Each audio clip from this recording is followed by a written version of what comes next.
You know, maybe we should actually just leave it here until now and then just come back for it later. I don't We think can- that will be an option.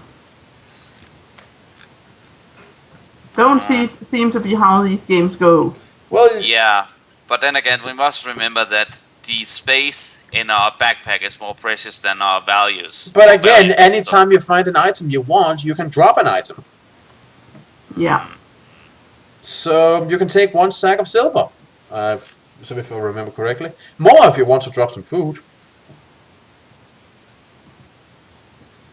Let's just take 1 sack of silver.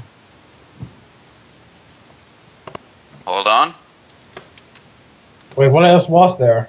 Nothing. Those just sacks of silver. Then just take 1 sack of silver. Alright, but let me see, that fills yep, that fills it up, and I just chose to call it Sackle Silver.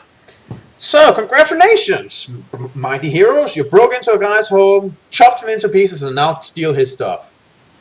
We did not do anything bad, we just worked with the options we had. Now, do you wish to leave the cabin and continue up the valley, or do you wish to investigate the mine? Well, I suppose maybe it would have been okay to do this to him if he had been an orc. It's just when it's a human, it seems kind of morally dubious. Nah, I say we stay behind and turn him into a hat. That's not an option, Rana. I want that trophy! Anyways, what options do we have? What did you say? Leave the cabin and continue up the valley, or investigate the mine? Continue up the valley.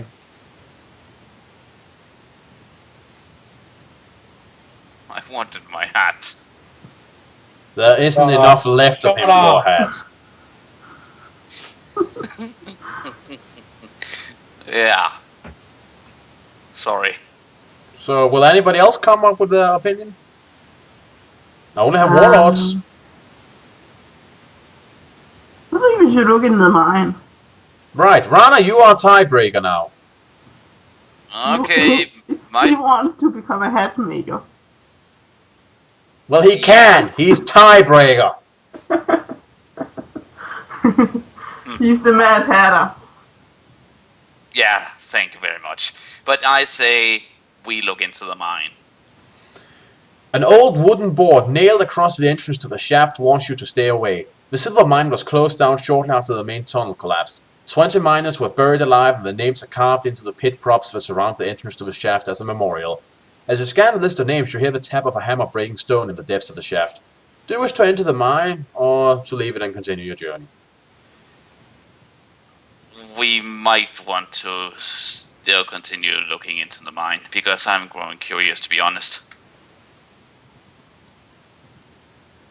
I don't know if it's warning us to stay out. I really don't feel like I want to enter. Let's be a nice little Iron Order and do as you're told. Ah, For come once. on. Right, okay, so you leave the mine. The trek continues along the rock-strewn valley floor through a thicket of stunted trees and climbs slowly towards a ridge of hills, their peaks worn smooth by countless years of wind and harsh weather. You stop briefly at a babbling stream to allow your horses to drink, and your rumbling stomach reminds you that you are hungry and in need of food. But this time you can hunt. When the horses have quenched their thirst, you continue your climb to the ridge. You soon reach the crest and stare down on a sight that sends a shiver down your spine. In the distance, you see a pale of dense black smoke rising into the sky. At its base, a fortress wall and a cluster of cottages are feeding the greedy flames. Ciada burns. To the north of the doomed town, an army of black-clad troops cover the hills. The black wolf head banner of Ogia sways on long poles, fluttering grimly above the ranks of the merciless horde. Along the tracks, a great procession of men, women, and children come towards you. Some on horseback, some in carts, and some with bundles of possessions clutched to their soup-blackened chests. They stumble forward in silence, their eyes filled with terror and despair. A soldier, bleeding from a wound to his head, rides past the crest shouting, "Turn back! Turn back! The armies of darkness are coming!" And and for some reason he deserves a picture. So you'll get one. We are back. Yeah.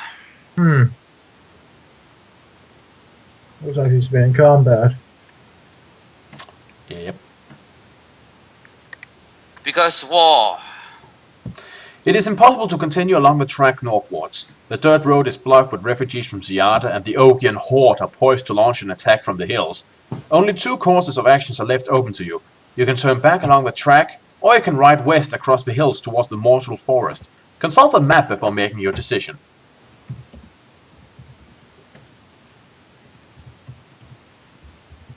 Oh dear.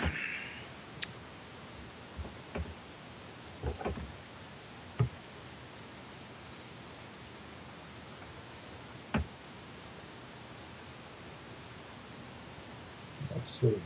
Okay, what were the options? You can either ride. You can either.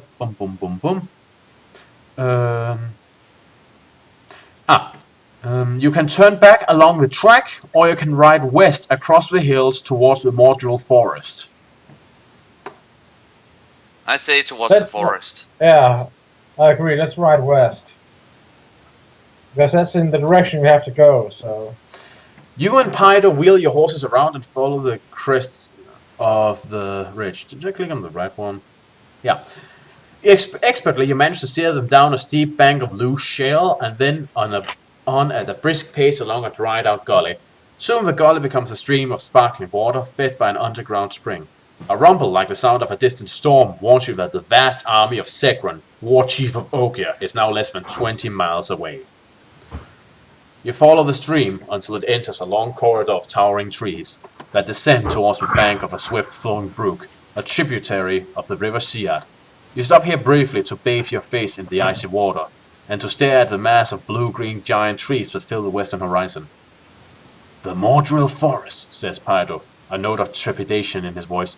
It was once a wondrous forest, a place of light and goodness. The trees grew strong, and the birds and beasts were the fairest of any forest breed. But the Mordril has grown dark and dismal of late. The Darnark encroaches, feeding its sickness to the soil and poisoning the saplings and the creatures that dwell here still. It is a doomed forest, doomed to become part of the Darnark swamp. You remount your horse and cross the brook. As you climb the opposite bank, you notice a set of freshly made tracks in the soft earth. You had pathmanship, didn't you? Because if you don't, you can use it. Yes. So I assume you will use it. Yeah. At first you think that the tracks are those of a black bear, the paw print being of a similar size and depth. But a closer examination changed your mind. These prints were left by a biped, a two-footed animal that walks upright. You have never before come across tracks like these, and judging from the size of the print, you'll be happier to avoid the creature that made them. You urge your horse up the steep bank and across the fallen branches that litter the trail beyond. Less than a mile from the brook, you hear the sound of rushing water. The track bears north, and you see a roaring waterfall cascading into a rocky pool, its surface lost in a cloud of fine spray. A huge tree has fallen across the pool, creating a bridge, and the track leads straight to it. You're halfway across the tree bridge, looking down at the swirling spray and foaming water below, when a ghastly howl rings out above the thunder of the waterfall. You look up and stare slack-jawed at the creature that is advancing towards you across the tree bridge. If this is a werewolf, I swear to... Yeah. The creature gives a strange, snickering cry as slowly it edges nearer and nearer. It is a huge pear-shaped beast with a hunched back and a white lizard-like head. Awkwardly, it shuffles upright on two large hairy paws. At first glance, it looks as if two totally separate creatures have been joined together at the waist. The lower half is covered with a coarse, spiky fur, and the upper body is pale and hairless, heavily veined with long, sinewy forearms. It raises its snout to savor the smell of your frightened horse and open its fanged jaws. And you get picture! Wonderful! Leader Blick. Oh, sorry. Just a moment. Beastie? Oh, this is actually kind of cute. What the hell kind of thing is that? Oh, come on. Can't you make it a companion? No, It looks like a dragon on the top, an ogre on the upper body, and something that looks like a werewolf on the lower body. What the fuck? Who created this? You know, Givenir, if we had a pet collection of all the animals list we found cute, we would have a pretty awesome pet collection. I'm just saying, I'm not disagreeing with you, but... Oh, and also the thing has no nibbles. No, I'm just saying. I guess if we it's had... time don't breastfeed. Oh, yeah, because we want to discuss what this thing does and what it does not. Instead of just, getting the fuck away! Hey, do you wish to use your bow now? Yes. Yeah, if we cannot reason with it, so yeah. Your horse is panic-stricken. The free bridge is too narrow for it to turn around, and part of the mountain is so close behind you that you're unable to back off without risk of sending them both over the edge. And roll the die, and you do not have the necessary combination of skills to get a +3 bonus, so yeah. Well, then we'll just have to make do with a tree. A tree is never a good thing in this. The arrow misses its mark by several yards, streaking into the forest behind the creature. There's no time for a second shot. You shoulder your bow and make ready to draw a hand weapon as the beast closes in to attack. The slimy stench of the creature drives your horse wild with fear, forcing you to dismount and advance along the tree bridge to meet it.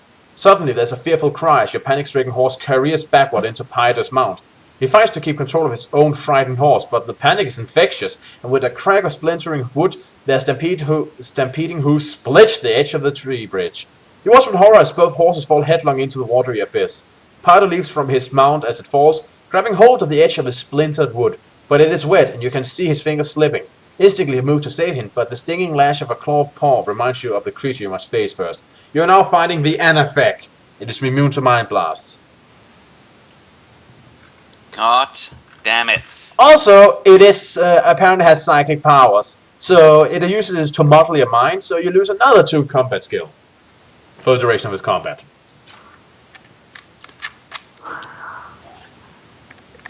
So that leaves you with 25, right? Yep. Right. Okay, give me a roll the die. Okay. 7. 7. Okay. It lashes out, attempting to take your head off, but you duck on it expertly and surge forward, sticking your sword deep into its huge, nippleless chest, stomach thing. Also, did I mention its name? Yes. Anafek. Yes. Yes, I just wanted to make sure I did that. It's related to Boba Fett. No, it isn't. Okay. Strange family that guy has. In any case, roll the die again. You just 6. said. Right, the creature lashes out and you surge back, drawing out your sword from its gut, which is a painful process for it. One of its claws managed to slightly hit your cheek and cut it open, resulting in a small trickle of blood. You lose 1 life. Ow. You, Mr. Monster, need to die. That was a precious cheek you cut. My cheek. Yeah, roll the die again. 8.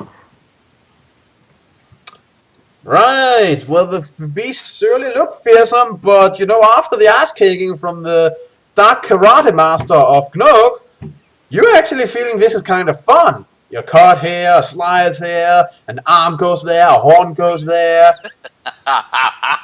Really, this isn't half as bad if the creature just didn't, smell like hell. Roll the die again. All we need now is a nose pick and this will be perfect. Well, you can have a 1. Right. Oh shit. The infuriated beast lunges out and hits you with a fist. It's kind of like being hit by a particularly angry mule. Nothing you can't handle at this point. You lose 4 life. Then you surge forward and finish off your murderous masterpiece.